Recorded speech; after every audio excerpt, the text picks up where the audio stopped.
Hey, what's up everyone? Eric Rossi, the guy with the eye here, and if you found this video, you're a beginner, amateur, maybe hobbyist looking to really get into photography, starting your business, and here are some of my top tips for beginner photographers.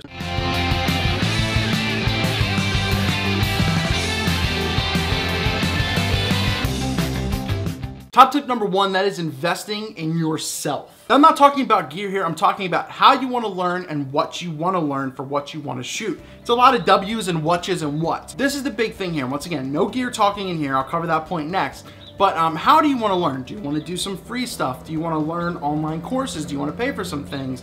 How about some workshops? Do you think, you know, $20, $40, $50, $100 for a workshop or an event can really benefit you? How about this? Do you want a degree in photography?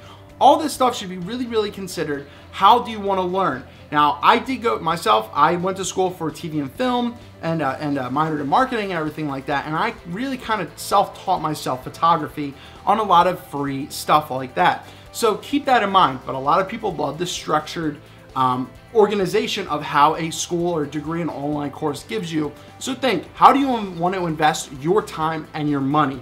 The biggest thing though, you can do all of that.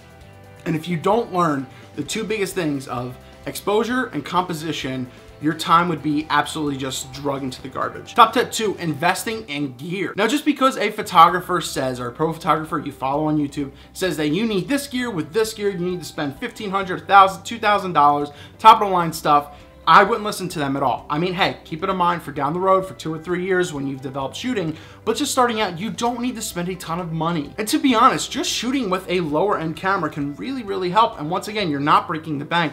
For like $300 to $500, you can get a really strong kit.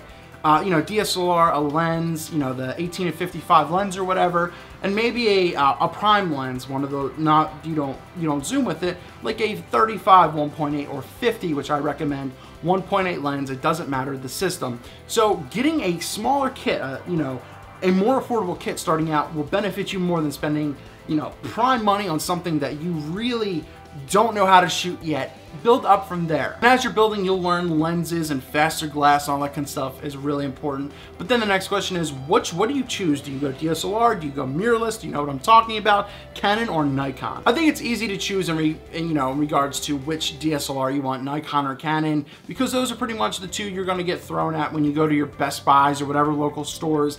And that is, pick them both up. The ergonomics in the feel is going to tell you which one you like more. Then look at the menu systems. Which one is easier and better to navigate for you, and the button layout. That's how you're going to choose your Nikon or Canon. That's why I went with Nikon for, you know, when I first began, because I like the feel of it better. And feel and ergonomics is key, especially when you're holding the cameras for long, you know, a long period of time, or just trying to get the right balance. Mirrorless, I'm not going to even get into. I think they're two different markets. I think they're two separate things.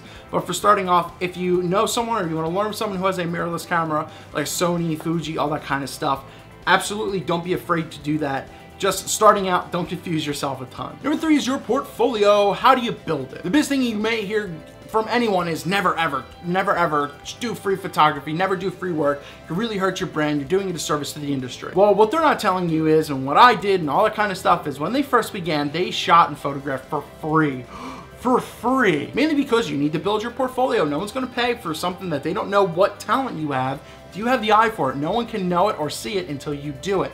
Build a portfolio for free, do friends and family, then go from there. Maybe find models as you have a little bit of something who are willing to work for free as well. So that way maybe you could just give them a print, or, you know, the images of what you photographed, email, disc, whatever, and go from there. That's how you build your portfolio for that. As you grow, then you start charging a minimal fee, then you start charging regularly as you're going along. But as you're building, you're gonna have a ton of images, and you need to make this down into a 10 or 15 photo set. So you really have to do a hard edit. You really have to cull, meaning go through your images and limit down what you wanna do. The preferred thing is 10 to 15 photos per set or per niche you wanna do. Portraits, headshots, street photography, landscapes, all that kind of stuff. You know, if you're looking at a website, the bars at the top or whatever, different categories, go to 10 to 15 per each. It's gonna be tough, but you really have to look hard at it and go, these images suck, I really like this one, this is kind of the same thing, I don't think I should use this one looks better.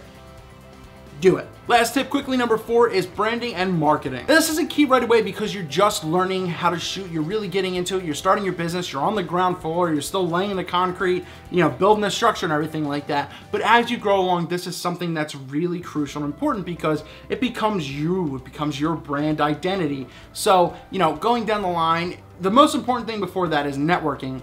Really, you know, getting into a lot of people, you know, other photographers in the industry around where you're from, photo clubs, all that kind of stuff, and really growing from there. And then thinking, you know, what kind of logo should I have? What should my name be? But just don't make it really cheesy and really just something that, you know, a lot of people do.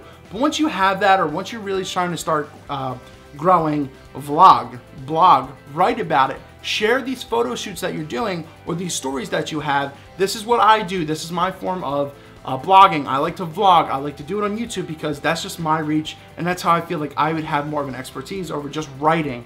So that might come down the line, but that is something you should really look forward to doing, to getting your work, your name, your brand, your anything out there. So overall, these are my top tips for beginning photographers, hobbyists, amateurs, getting into the field, starting out. And hopefully they helped you out. I broke those down good enough. Eric Rossi, the guy with the eye. If you have any questions or comments, please leave those down below. If you like this video, if this really helped you out, please give this a quick thumbs up. It really helps. And subscribe for more. I do plenty of videos almost every day of the week. And I put a lot of time and effort into these. I have, you know, playlists on business, gear reviews, tech reviews, all this kind of stuff.